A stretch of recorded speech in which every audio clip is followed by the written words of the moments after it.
diversity, and like we learn about diversity in ecosystems, and we know that monoculture ecosystems don't thrive.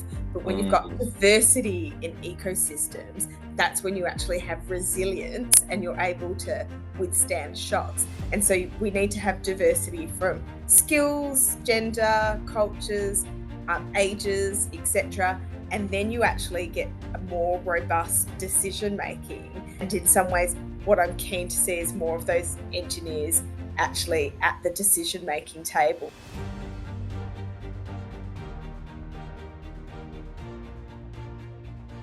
Not the pink suit. Well, it's only because I'm wearing STEM like earrings. I love those. And so I had to I honestly changed blazers so I could wear these earrings because I'm you know what? There's not enough STEM earrings out there.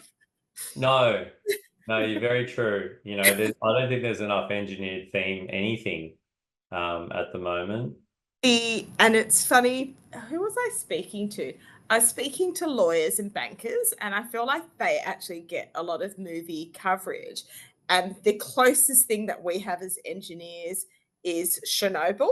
So the famous Netflix series, and yes. And maybe it's not quite engineering, but there's a little bit of Erin Brockovich as well of pollutants in yes. street. So that's about as close as we get to engineering content. Well, it's funny because I like Fifth Element, and I don't know if you've seen that, but very science fantasy movie, and it's very futuristic in its themes.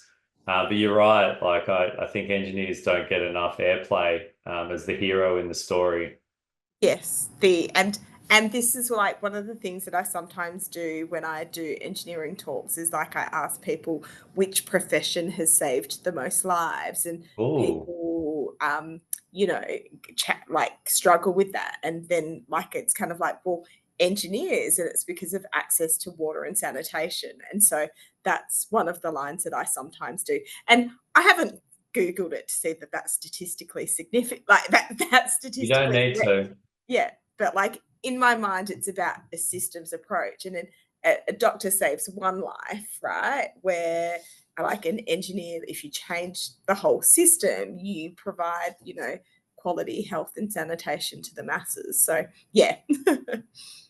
Well, I actually have a talk coming up at UTS on Friday, so I'm going to steal that. So thank you. Cool. Now, yeah, you know what? We've got to steal as much of the good engineering content out there because we want more people to think about STEM careers. And one of the areas that I am passionate about is about, women thinking about STEM careers. And it's funny because people forget that you can have values in engineering. And so often people look at the care careers from a values perspective. But you can actually do so much with values-based engineering and do it on a bigger scale. And so I'm keen for more women to think about it from both a technical challenge, but also doing good. So yeah. Who are you speaking to at UTS? Oh, it's for one of their undergraduate internship programs called Optic. Cool. There's a gentleman there. His name is Osman Ma. He's set up this program for undergraduate engineers. I've actually, before they've even done the internship, I've actually picked up my own undergraduates. This was a chance to go and speak to them, hopefully inspire them, and hopefully give them some insights into how they might be able to have a fresh take on their careers. But, probably to your point, and I find a lot of young engineers, and hence the reason for this podcast, the access to information and knowledge is so out there, but in the engineering space, it's still limited, to either YouTube tutorials or, some other, there are some web access, but not a lot to mentors and other people in industry that could help them. So yeah, hopefully I can, give a bit of insight to my own career and maybe how they might be able to have a take on theirs. Cool. That's amazing. And it sounds like you've had an amazing engineering career, or an amazing Yes. engineering career as well. Mm, mm. Yeah, it's still going, thankfully. It's funny, I find you, and I actually love to unpack it with you because a lot of people say, oh, you're still an engineer, because I'm in a director role or a management role. And of course I am, I'm still, I am practicing, and I still have, that technical nous and the ability to break down problems. But, I must admit for you, it must be a whole different range of things that you have to look at from a helicopter view, but still be able to use that part of your brain. It is, and it's funny because one of the fights that I had with my team was whether I'm an engineer or not, and I'm like, I'm still an engineer. Like, Yeah. you don't understand. It's in my DNA, and it was something that they kind of struggled with initially, but it was funny because like I had at Parliament last week, they had the ABC had a showcase, and I ended up speaking to this guy who was the ABC news director, and he's like, do you have any feedback? And I'm like, yes. I'm like, here are two detailed bits of feedback, and one was, I want to be able to watch ABC iView at a faster speed, and it's like, you can do that on YouTube, why can't you do that on iView? But with the engineering brain, it's kind of like, how do you increase like your stats? You can do it by increasing throughput, you can increase your like, you can't create time, but you can speed up your videos. And it was something the news director hadn't actually thought about. And I'm kind of like, and it's just that engineering lens. Sometimes you need to look at things a little bit differently. And if they can increase, like if people only have 1 hour to watch content and they can watch an extra 5 to 10 minutes, like that actually helps them. So anyway, one of the things that I'll be saying is that we need more engineers in all workplaces and all decision-making bodies, because it's a type of thinking. So yeah. Well, this is not my first question. I'm going to throw it out there anyway. Okay. Have we started? Oh yeah, we have started. All of Okay. it, all of it. We are recording, so Okay. I've spent half an hour talking to someone once, and they said, "Oh, have we started?" I'm like, "Yeah, of course. We're just chatting." And the idea about the podcast, it is very informal, Yeah. and it's really just a chat. But I'd love to extrapolate what you just said, because I find in my industry, I went from engineer to maybe property developer to entrepreneur to whatever you want to call it. But I've found myself now at barbecues, people ask me, oh, so what do you do? I'm like, I'm just an engineer, right? And I usually open it up in that way, because some people go, okay, great. But others do ask and then unpack. And then you have the ability to go through and say all the things that you do, because it is so multifaceted. So you're at a barbecue, we're at a barbecue, we've only just met. When I ask you, what do you do? What's your answer? So I feel like I've had two different hats, and so let's say prior to being elected, I was an engineer working in decarbonisation, and people often find that really, really fascinating. Now, when I'm at a barbecue, because what do I say? It's a really good question, because one of those things that I don't like is when people big up themselves. Yeah. And so often I will let people know that I have a FIFO job. So that's often what I start with. And so it's like, yeah, I have a FIFO job. I travel a lot. And if people want to know more, then I'll actually explain what that FIFO job is. And the thing that's funny about being an elected MP that works in Canberra is that it's not actually a FIFO job. It's a fly-in, fly-in job, because you're never off. You're doing work in Canberra, you're doing work in the electorate. And so that's often the thing that I'll start with. And then if it's relevant, then I'll let people know that I'm and typically it's in my neighborhood is where I socialize, I'm the local federal member for this area. So, yeah. Yeah, I like that. I mean, the FIFO part is the way to put that out there. And then, you're right, because some people are curious, they want to dive in on that. Other people go, okay, that's great. Let's talk about the weather. And I'm trying to promote people to say, yes, I'm an engineer, and try and be a little bit out there about that and talk more about engineering and talk more about STEM, and have those conversations at barbecues, because their niece, daughter, or whoever it might be interested, and that will open up a pathway for them that might not have been there beforehand.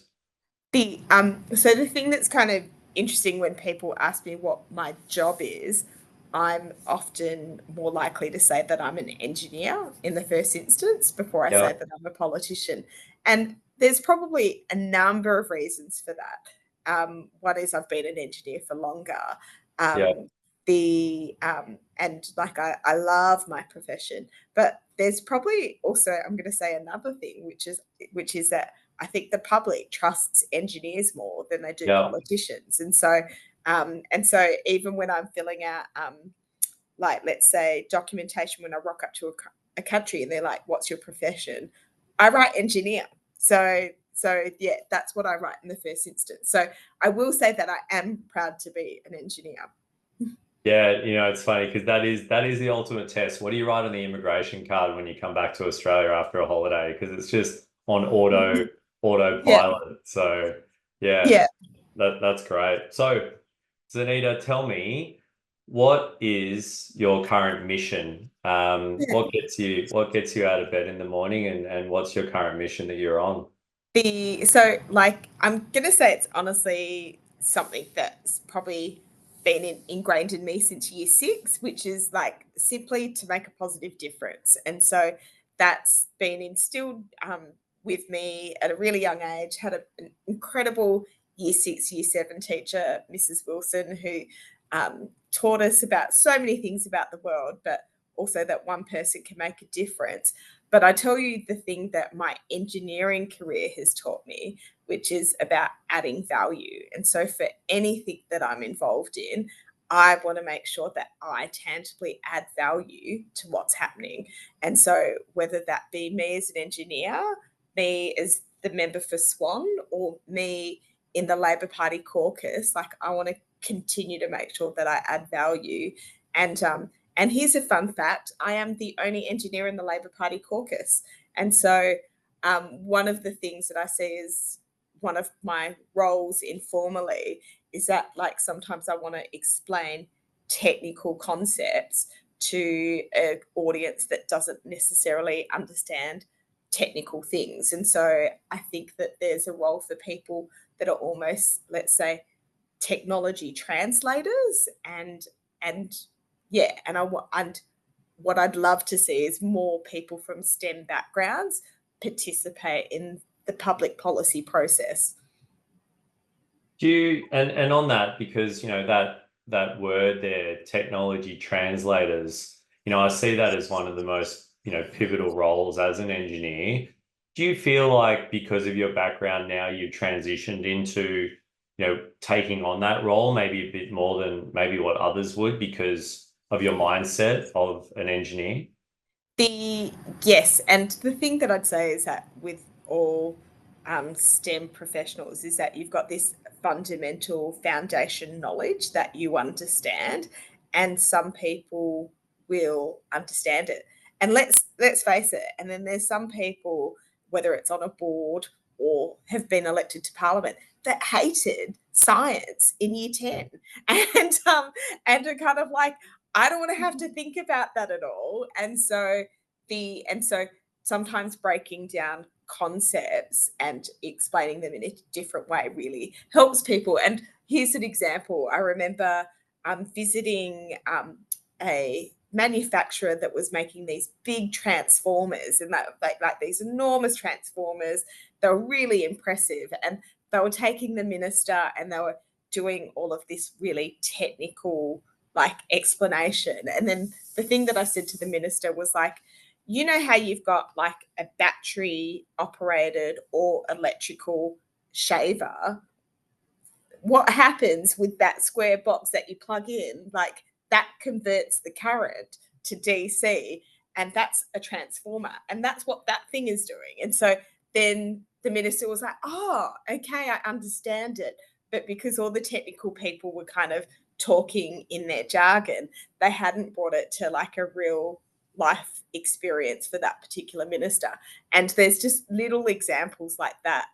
And where I think that people need to always check their audience. And because sometimes what I see is there's something really exciting that is maybe needs to be translated. But if you've already lost people, then it's kind of like, oh my gosh, someone's going to miss the fundamental point of what you're saying. And so I think it's a good lesson for people that are maybe lobbying policymakers.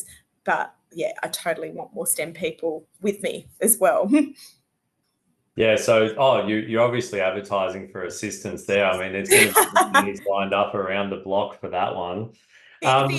Or I'm going to say run for pre-selection or like work in political offices. Like, yeah, there's like so many different ways to participate. So yeah.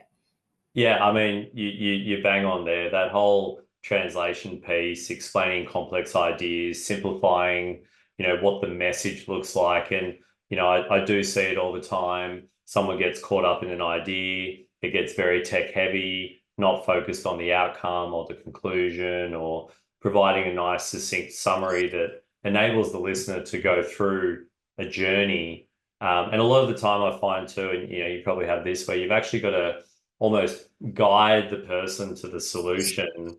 Otherwise, they can get lost in jargon and mumbo jumbo and all the other technical words that engineers put out there. So it's very interesting that you can, now see that from where you are, and policymakers indeed. And I don't know, I mean, this is probably maybe a little off the cuff, but I have talked a lot about having competency in authorities, and I don't think authorities just goes towards local government or whatever. I'm just saying that, can you see, and you talked about getting more STEM, having more engineers in positions where they can actually have that technical competency translate to decision making? How important do you think that is? I'm going to say that it's really important, and but I'm almost going to take it back another step, which is diversity. And like, we learn about diversity in ecosystems, and we know that monoculture ecosystems don't thrive. But when you've got diversity in ecosystems, that's when you actually have resilience and you're able to withstand shocks. And so I see the parallels of, like, let's say, scientific concepts in, let's say, decision-making bodies. And so we need to have diversity from skills, gender, cultures, ages, etc. And then you actually get a more robust decision-making. And the thing that I would say about engineers is that there's like a methodology of thinking, and I think that lends well to making important decisions. And if I think of different workplaces, there's often a fight between the accountants or the CFOs and the engineers, or let's say the chief financial officer versus the chief technical officer. And in some ways, what I'm keen to see is more of those engineers actually at the decision-making table, so they can actually explain to an accountant that this might cost more, but in the long term, it will save us money. And so that's often an argument that I've had, particularly from an energy efficiency perspective. So I sort of throw to that, because that is, an amazing point, because as a young migrant engineer, or, an international student, that is probably one of their biggest advantage points, having a level of diversity in different take on matters. How do you think that engineer can bring that to the forefront? How can they sell that diversity as something that would differentiate them across a sea of engineers for a role, do you think? You know what? This is where I'm going to say that some workplaces, there's a term that's sometimes used. I don't remember what it's called, but it's when people hire people that are like themselves, and so it's kind of like, oh, I really like you because you remind me of myself, and I'm awesome. And so it takes a really good manager to recognize that diversity is good. And so I think it's this balance of someone trying to differentiate themselves. But I'm going to say that good bosses and good team leaders recognize the value of that diversity. And so if you can find that match of like a good boss and a great team member who's got potential, it's a dream team. Because what happens when you don't actually have that team leader that supports you, you actually feel like you're starting from 2 steps behind. And I'm going to say that I've been very lucky in my engineering career to have really good engineering supervisors, bosses that have been really supportive of me, supportive of women, supportive of people of color, just supportive of like great engineers. So yeah. Yeah, I mean, that is definitely correct. And it is, working with a lot of migrant engineers, it is tough, and to be able to help them not just craft their story, but to find that thing that will give them leverage in that situation. And you're right, some of it is luck, but I think some of it is opportunity, putting yourself out there and saying yes at the right time, or having those sliding door moments. So on that, tell me a little bit about, when you were growing up. You obviously in Kenya, where you were, what you were doing. How did you just navigate your way? And I've got questions along the way, but it'd be really lovely to hear about you and your formative years, your mindset, and how that launched you into where you are now. Yeah. So I should explain. So my mum and dad grew up in Kenya. My big sister was born in Kenya, but then my mum and dad migrated to the goldfields, and so my dad came to Kalgoorlie first, and then my mum and dad came. No, sorry, my mum and sister came a couple months later, and so I was later born in Kalgoorlie. So Right. I'm and so I remember growing up and being like, oh, my sister was born in Kenya. There's like lions and tigers and giraffes there. I was just born in Kalgoorlie, and we see kangaroos and emus often as roadkill on the side of the road. But in saying that, the town where I grew up was a nickel mining town called Campbelda, and it was just after Gough Whitlam changed the White Australia policy. And so there were migrants that came from all across the world, but also Australians that came from all across Australia and basically built this town. And it was a town that needed skilled migrants. And I'm going to say it was an incredible childhood. I had an incredible childhood, and everyone was worked at the mines, or alternatively was a part of the support, education, health industries. We all lived in similar houses because it was a company town. We had access to amazing teachers. And I'm going to say that I grew up with a strong sense of belonging, but also a strong sense of different cultures as well. And let's see if I remember, we studied with, just in my class, so not the whole school, Filipinos, Vietnamese, Chinese, Slovakian, Czech, Yugoslavian, Polish, English, New Zealanders, Irish, if I haven't said that already, Christmas Islanders. And so anyway, there's probably some Chilean. So that was just my class of 25 people, and that was just normal. And yeah, it was an incredible childhood. But the additional thing that I would say that I also learnt was I'm going to say the mining industry and the environment working together. And so when they built the town, they only cleared where the houses went. And so everyone had gum trees in their front yard and their backyard. And that was really normal. So there was so much bush. And then the thing that we did in year 6 and year 7 camp is the environment manager's son was in our class. And so we got to do rehabilitation of mine sites to fundraise money for school camps. And so we got to see the full circle of the resource sector. And so we always knew that you do the mining, but then you rehabilitate. And so we were doing that in the 1990s. And so it was good to see the way that you do the resource sector in a really responsible way. So yeah, it was a great childhood. Yeah, I love that. Yeah, and yeah, apologies for that. Good. I actually I said the wrong word for some reason. No. So anyway, tell me about your dad and his, Yes. his work and what that inspiration was like to lead you into STEM. Yeah, so it's funny because sometimes the like yeah, anyway, I feel really grateful. My dad had two daughters, and in some ways Indian culture can be quite patriarchal, but I'm going to say that it didn't feel like that at all. And so whenever dad was like doing something like changing the oil or changing the valve on a tap, he'd always be like, right, come and watch this and like see what I'm doing. And so, I learnt like that being on the tools is normal.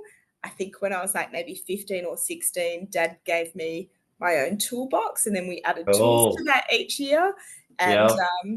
and it was just great having practical skills. And so I remember in uni when one of my chemical engineering girlfriends was like, Zaneta, the tap like the tap won't turn off. It's broken. I don't know what to do. And it's like, come here straight away. And so I drove 20 minutes. But what I realized, she didn't even know where the mains tap was, like to turn off the tap. And it was just kind of funny that there were these basic skills which I don't even necessarily think is engineering, but if people aren't exposed to them, don't know, right, okay, we need to isolate this and then go through the process of changing a valve. And it's just interesting the things that kids don't necessarily get exposed to, and maybe in particular girls as well. And so, being able to change a leaky tap, how cool is that? Yeah. Yeah, you're already a handy woman at 15 years old with your own toolbox. I can definitely see it now. And you're right, a lot of young kids, I've got three daughters myself, and we make the IKEA furniture together and put the flat packs together. I think that's so important that a lot of people do miss out on. So and so you're in Kalgoorlie, you're doing your thing. What happens next?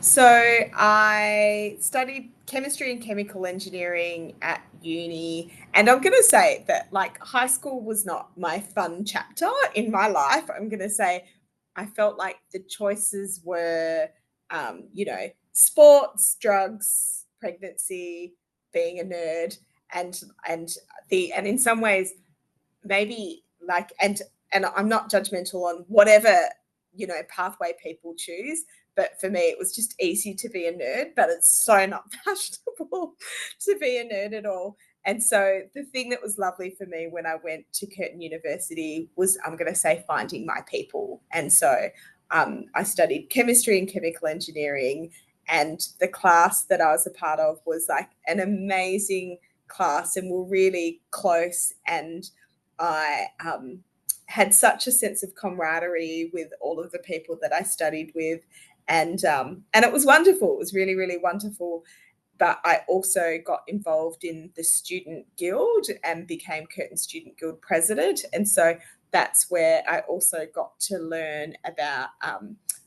I'll say student politics, but also contributing to our world being a better place. And in some ways, living in Canberra, it taught me the importance of community and investing in your community. And so being involved in the Student Guild was an extension of that. 36% of listeners won't subscribe to this podcast, and that's a real shame. If you want to help me share the stories and help others learn and grow, then please like and subscribe.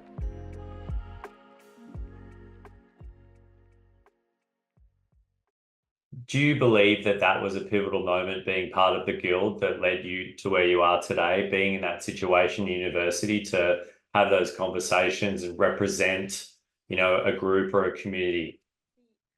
I'll say yes. I think it was, but when I was involved in the Student Guild, like this was never my intention. It was like my intention was to like get involved in the guild, make a positive difference. And the thing that I'd say about migrants is that or children of migrants, is that when you get given a job, you try and do it really well. And so whatever that job is, but also the additional thing that I'd say is that as the child of migrants, I'm so grateful for the opportunities that that, let's say, Curtin University gave me in the first instance, but then I'll say Australia has given me.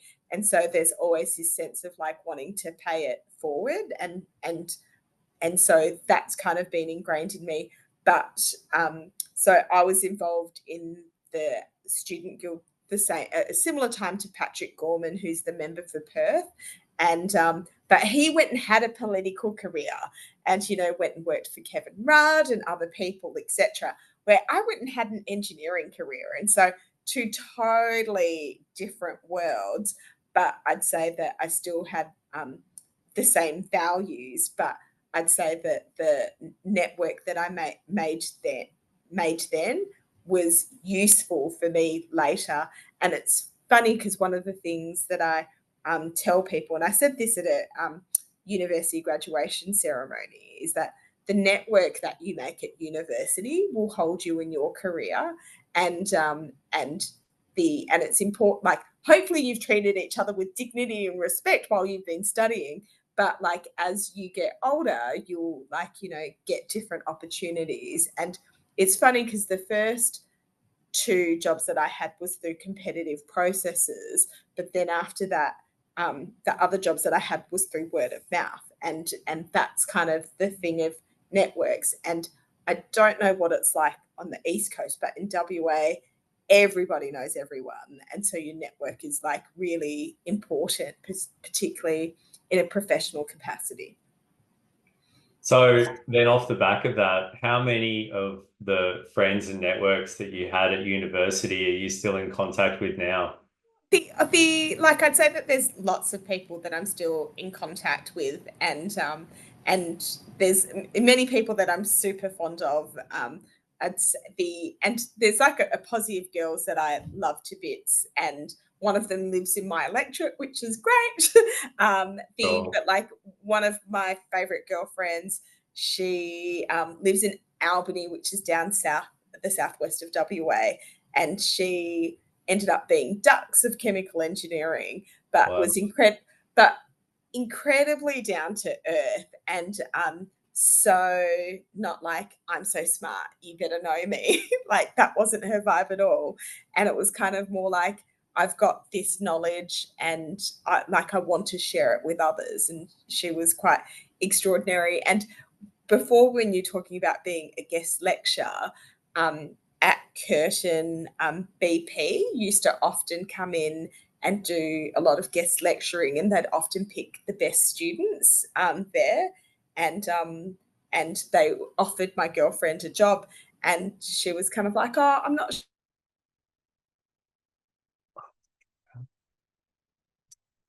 Why? And it was the first time they'd ever had someone say, I'm not interested in you. And I think, and the truth is that's going 20 years ago, but I think that was people beginning to think about, what are the industries of the future.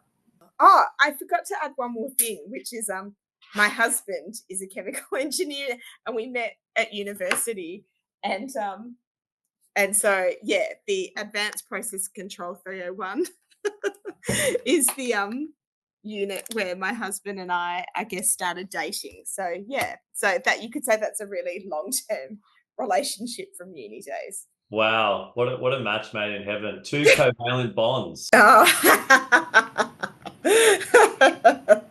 Love it. Now, can you for a lot of those that don't know what a chemical engineer does, can you just give us a very quick 1 or 2 sentence synopsis? Okay. Let me have a go. I've got a whole degree in it. The chemical engineers and process engineers are often called the same thing.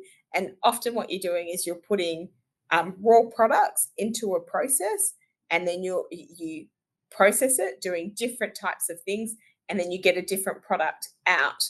And that's pretty much what a process or chemical engineer does. and you and I guess a chemical engineer will use chemical reactions, and a process engineer might use physical processes as well. I like that. And that's good because, it just goes to the fact that you can explain something that's very complex. It's literally something in, something happens, something out. 101, right? So tell me, I mean, you've had what I can see is quite an illustrious career. Can you give me one of the projects that you're most proud of that you had during your engineering career, and why? So can I talk about one of my funnest times? Like, does Oh, that, sure, of the, course. so I got to work on a new mineral sands plant in country Victoria. And so I was a part of I'm going to say, commissioning team.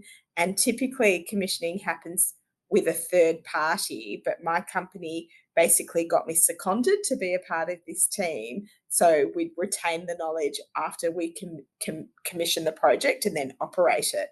And so I got to be a part of this incredible commissioning construction team. There were only 2 female engineers on site. There were like a few hundred men like working in that construction team. And it was, and I'm going to say it was the sticky point of building things and then making sure like products were flowing in the right direction, but also working with tradies as well. And I'd say that I was a pretty young engineer. And the thing that really I thought was interesting for me is that the tradies did not care about my qualifications. They did not care about that at all. But the thing that how I gained their respect on site was that I was born in Kalgoorlie, grew up in a mining town, and my dad was a fitter and turner. And so, and for me, it was kind of being schooled in like how you actually connect with people and how you actually help them understand what it is that you're trying to do. And so I loved having the opportunity to be a part of that team. And I think one of my tips for engineers is that if you ever get to be involved in construction and commissioning, put your hand up. And in some ways, operations and steady state is easier to kind of deal with. But yeah, that was super exciting. And I loved having the opportunity to do that. Yeah, having that shared understanding, that background, that that growing up in a regional place, must have really helped you just break the ice. Because even I think there was a lot of listeners, I hope, and young engineers out there that they rocked up on site that first day, or they went into that situation, and to be able to find some common ground or some synergy in their background, that's the key. And if you can find that, then hopefully you're in good stead to actually make an impact and add some value, as you said. So tell me then, from chemical engineer to politician, how do you even you've gone through a bit of background. How do you make that step? I know you were in the Labor Party in 2005, which that's so long ago. I mean, it feels like forever ago. How did you make that transition to go, I'm going to go do that? Must have been something that happened over time, since that was nearly 20 years ago now, which is a bit scary to think about it. What I was doing I remember what I was doing in 2005, which is crazy. But how do you go, oh, I'm going to go do this now? What is there a moment? Was it a light bulb, or was it over years where it just sort of happened out of starting and saying yes to things? It's a good question. So I worked in decarbonisation for 12 years, and I'm going to say that I loved working in that area. It was I was a part of a really high performing team. We're really passionate, and it was this thing of like, we're making a positive difference, and it was great to be a part of a team like that. And one of the things that I'd say is that during that time, what was clear to me is to see what can happen when you've got good policies in place. And so we kind of, when I started, it was the Howard government, and there was something called the Energy Efficiencies Opportunities Act. And so we're doing some stuff around like making people be more aware of how they use their energy. But then when Julie Gillard came in, what we saw is how effective climate change policy actually results in reducing greenhouse gas emissions. And that was pretty, wonderful to see that. But then we had the Abbott, Turnbull, Morrison years. And so we went back to there not being effective action on climate change. And what I then saw was that there were some organisations in WA that were starting to lead the way for climate change action. But the thing that I recognise as a STEM professional is that you can't have one or two organisations working on climate change action.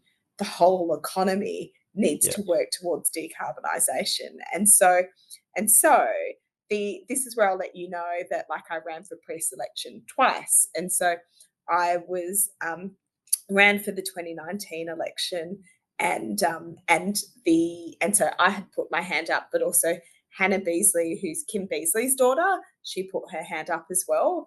And the seat that I'm a member of, the seat of Swan, used to be Kim Beasley's seat. And so it's seen as this prestigious seat, used to be, a former leader of the Labor Party. And because he was the member, it's kind of like, well, this is a great opportunity for Hannah to run. And unfortunately, the Labor Party lost the 2019 election. And I will say one thing is that when I ran for pre-selection that time, I wasn't a mother, but I was heavily pregnant. I was really heavily pregnant.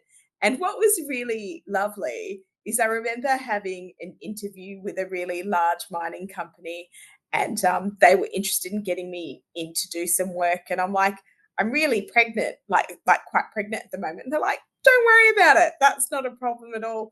And then I was running through pre-selection, heavily pregnant. And they're like, we don't see this as an issue at all. And I just highlight this momentarily because in my mind, the thing that makes a great engineer is their brain. And there are some brains that you want to be a part of your team. If someone takes, let's say, 6 or 12 months off to have a child and then they come back, that's great. You've still got that brain like as a part of your team. And so for me, I felt really empowered that people were considering me for like my long-term contribution as opposed to, oh, you're a baby making machine. So anyway, sorry, that's a tangent. But the second time when I was asked, I actually had 2 children, and my daughter was 6 months old at the time. And honestly, I'm going to say my instinct was to not run. And what I kind of said to my husband is like, I don't think that this is a great job for families.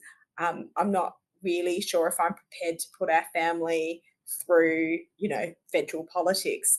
And I'm going to say it was my husband's that's like, this is an incredible opportunity. You might not get another opportunity to do this.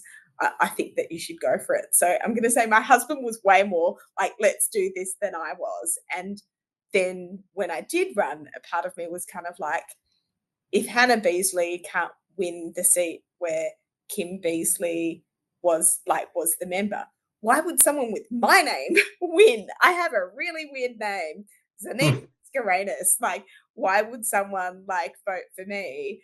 And I'm going to say that I think that there was the mood for change, but I'm going to say that people were really excited that I was an engineer and like not from like, the political system and hadn't been a staffer and all of that kind of stuff. And I'll say that we still need those people, but I think that people were really excited to support someone that's worked in the resource sector, someone that's an engineer, but also someone that's a little bit different. And I became the first female member for Swan in 101 years. So there you go.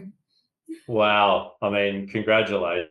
That, yes, very, very, very long and detailed, but to see how you've been able to navigate that, throughout all those challenges, and it sounds like some opportunities as well.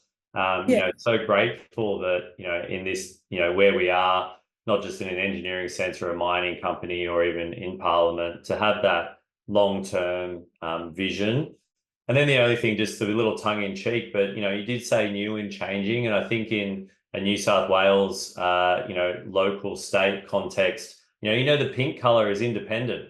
So, I didn't want to say, but it's true. But yeah, Well, the thing that's funny is that one of the women that I worked with at my old company has just been elected as an independent in New South Wales. So Jackie Scrubby, which is amazing. And I'm so thrilled for her. you should definitely send her some of your pink stem earrings. Okay. Yeah, I think that'd be a nice little play on a little bit of stem, but also being on brand with the colors. Love it. So it's not a typical question, but sometimes I'm having conversations with people who I go, okay, I mean, you're on six boards at the moment, as well as being a mum and a politician, and obviously trying to make an impact across all those things that you do. But just very open, how do you do it? How do you do it from a time management perspective? How do you actually how can you physically do that with the time you have in a day? So this is where I like using the term lead parent, and so my husband is the lead parent, and so I'm really lucky to have a really supportive husband. But there's also another thing, which is I don't want my husband to have to give up his career for me. I think that's so antiquated. But my husband works 3 days a week, and he's an engineer, and he's a dude. And the thing that I'd love to see is more part-time roles for men and women. And I think that there's more flexibility that's being offered to men and women, but often culturally, less men are picking up those opportunities. And so the thing that I'd love to see is more opportunities for that. And in my mind, we'll be able to see more equality when we see the same number of part-time men and part-time women in teams. And what was interesting is that in my previous team before I was elected, we had equal numbers of men and women that were part-time workers. But my men weren't dads. They were like studying or renovating their home. And I'm also a big advocate for working 4 days a week instead of 5 days a week, because it's a 20% pay cut with 50% more leisure time. And so in my mind, the math stacks up. Wow. I mean, hold on a minute. Let's just break that down, because everyone talks about 4 days a week. I know there's some companies that do it. I've hired engineers that are on 4 days a week. I love it. I mean, what a great initiative. But that's the first time I've ever heard anyone talk about the different percentages. And from a 20% pay cut to a 50% increase in leisure time, I mean, legislate. We should legislate that. I think there'd be a lot of people, but it does remind me, because that in my mind, that is an engineering brain. It's not just looking at one side of the coin, but looking at the other. So yeah, I'm using that as well. I hope you realize. And that's from one of my constituents who's an electrical engineer, and I'm going to say that he coined that, and because I like giving credit where credit is due. Though my father-in-law says, in politics, be prepared to do good work and don't care who gets the credit. Yeah, that's right. We and often I'll talk about it in content about helping people out for free. Maybe you get a lunch, maybe you have a coffee, and you'd be surprised that the more that you do that, you don't want the credit, you just want the outcome. You want to create the value and impact. Will surely put you in good stead for your career. Absolutely. So I wanted to ask you about decarbonisation, low carbon future. There's a lot of targets out there. Just without your policy hat on, do you think we're going to get there? Because I do ask this a lot of other engineers who are in this space, and a lot of people who are advising government and whatnot. There's still there's a lot of positive air in the nature, and I guess it's that positive air is there, and a lot of people say yes. We're striving for it. And, I'm not really talking about really any particular targets. I'm not talking about the detail. I think just as I'd say an engineer doing my thing, and I try to, preach it across all my projects. Do you feel like maybe not just as Australia, but as the Earth? You know, do you think we can actually get there? I'm going to say that my default position is always hope. It's always hope. And so so I think that we absolutely can get there, but this is where I'll say that everyone has a role to play. Everyone has a role to play, and we need to make sure that we're all working towards that. I'm going to say, ideally 2 degrees, if ideally 1.5 degrees future, and we all need to play that role. And what I'd say is that not everyone's on the same page. And so the thing that does worry me is that there's more division in our communities, and there is more mistrust of science. And that's something that I'm going to say really saddens me. And I don't know if this relates to social media or what, but I'd say that I'm seeing more division in our world, and I don't know how we kind of bring people back together. And so that's the thing that I'm going to say worries me, not just in climate change, but I'm going to say the country and the world. And it's funny because humans are more motivated by fear than they are by hope, and that's kind of been proven scientifically. But I think that we can work together to reduce our greenhouse gas emissions and create a livable planet, because I think that that's what the goal is. And we're humans, we should be at least invested in ourselves at a bare minimum. Yeah, I mean, you'd hope so. Because I see, now, someone coined the term decarbonisation engineer, which for me feels like almost a new stream. Sustainability was just all broad and really, I think a bit too holistic. And now people are talking about carbon management plans, and, other, more very specific to carbon.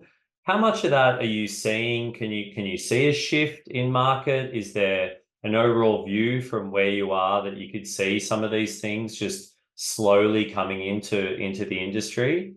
I think that capital markets actually move quite quickly. And one of the things that we did in the first 2 weeks of being elected to the parliament was legislating that we would reduce emissions by 43% by 2030. Yeah. We didn't technically need to legislate that, but we did that because we wanted to send a signal to the community, but also the community, the public, the investors.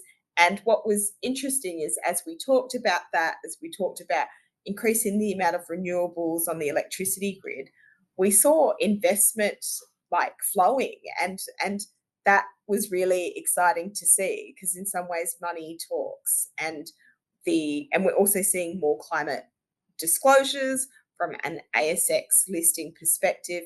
And so I'm excited that we're seeing more movement on this. This is a political statement. The thing that does make me sad is that in Australia, climate change is a political football, and it doesn't need to be a political football.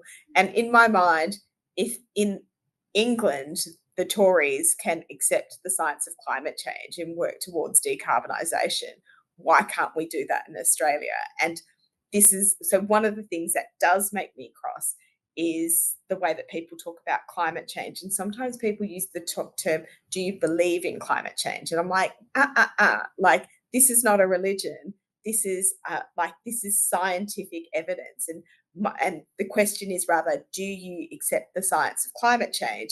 Not, do you believe in climate change? And this is one of the reasons why I want more STEM professionals in all decision-making bodies, which is then you can start from the place of scientific evidence and then make policies. But that's not what we see from the coalition. Yeah, look, of course, there had to be at least one political statement in there. So thank you for putting out that caveat. Disclosure. Full disclosure. But, you are wearing STEM, the STEM earrings, and it is important because that you're right. I mean, I'm an engineer and I like to believe that I speak in facts and logic. And I often say that logic and engineering shall prevail. And I really do hope in this circumstance that they have the opportunity to prevail because, with AI and robots and machine learning and all these things, and you see it all the time in media, and they get so much attention when there is maybe a lack of attention on really the future that we need to be talking about. So it is very it's amazing to hear you speak like that, because I think as a community in Australia we need to be really singing that from the rooftops. Absolutely. And I'll share with you something cool that Dr. Carl shared with me that he's working on, but I don't know if it's for public comment. So after we stop recording, I'll share that with you and then you can contact Sure. him and he might be next on your podcast. Who knows? I haven't reached out to Dr. Carl, but if you're listening, check your email. So I wanted to ask you, as a young female in a regional town who is wanting to be in STEM or be an engineer, what's your message for them right now? A STEM career is very exciting and it's based on your ability to use your brain. And there's something that I find really liberating about that. And there's so many opportunities, whether it relates to AI, cybersecurity, let's say bionics, climate change. There are so many options. But also, one of the things that I want people to recognize is that you can make our world a better place through engineering, and you can do that on a mass scale. And so if values is something that's really important to you, recognize that you can do good through engineering, and consider it as an opportunity. Yeah, no, that's perfect. And then I guess only a follow-on question is, how can I get out of here? Like, how do I get to, or maybe it's not, maybe it is something that's local. How can I see, through the weeds to find those nuggets of opportunity that, everyone on reflection and hindsight goes, oh yeah, I just said yes to that. How do you think you can see that, and at that crystal ball moment? So I people get to decide on whether they want to stay in their regional town or not, because I feel like there's so many online opportunities. I'm going to say that for me, moving to Perth as opposed to going to the West Australian School of Mines in Kalgoorlie, that was the exciting thing for me to build my network. And so one of the things that I'd say is that try and go to as many face-to-face classes as possible, and build your friendship circle and support each other, but also get involved in campus life as well. And so and also, if you don't get in the first time, don't say that as a no. I ran for pre-selection twice, right? And so Yeah. you don't, just because you get a no the first time, it doesn't mean that that's not what you're destined to do. Like, if you really want it, there's different pathways. And also, while there's a front door to university, there's side doors as well and back doors. Like, if you really want to do this, there's different ways to get in. I mean, the fact that a lot of people do look at things head on, and they're obviously looking for that front door. What you said there about side doors, back doors, even a window, climb in through the doggy door, whatever it is. I think, you're right. If you're hungry and you're passionate enough and you go for everything that's in front of you, I believe you'll get the opportunities that you deserve. And also, going to university first isn't necessarily the thing that you need to do. Some of the best engineers are ones that have done trades before or have been operators on site. And it's interesting because often the people that have come straight from high school to university don't really understand the tangible, real workplace, where those people have this so much more of a detailed understanding. And so the to a mature age student, if this is what you're thinking about, like don't take no as an answer. And it's funny because one of the girls that I went to primary school with, for her, she really loved maths and loved teaching, but one of her teachers held her back, so she couldn't go to university and study teaching. But she was an education assistant, and then was teaching maths for the primary school teachers, and then was like, you know what, I just want to study teaching. And so she studied teaching in her late 30s, early 40s, and is now a graduate teacher.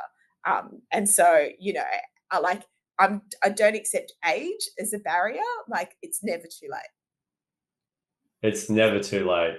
And I really do hope that, this conversation has inspired, many young engineers, particularly females or in regional towns or from different backgrounds and diverse backgrounds, to realize that, yes, there's those sliding door moments. And, if you're open and you put yourself out there, that, you can make it as a federal member of parliament. So thank you so much, Zaneta, for coming on today. I've very much enjoyed our conversation. Thanks so much for listening. I really hope you enjoyed that podcast.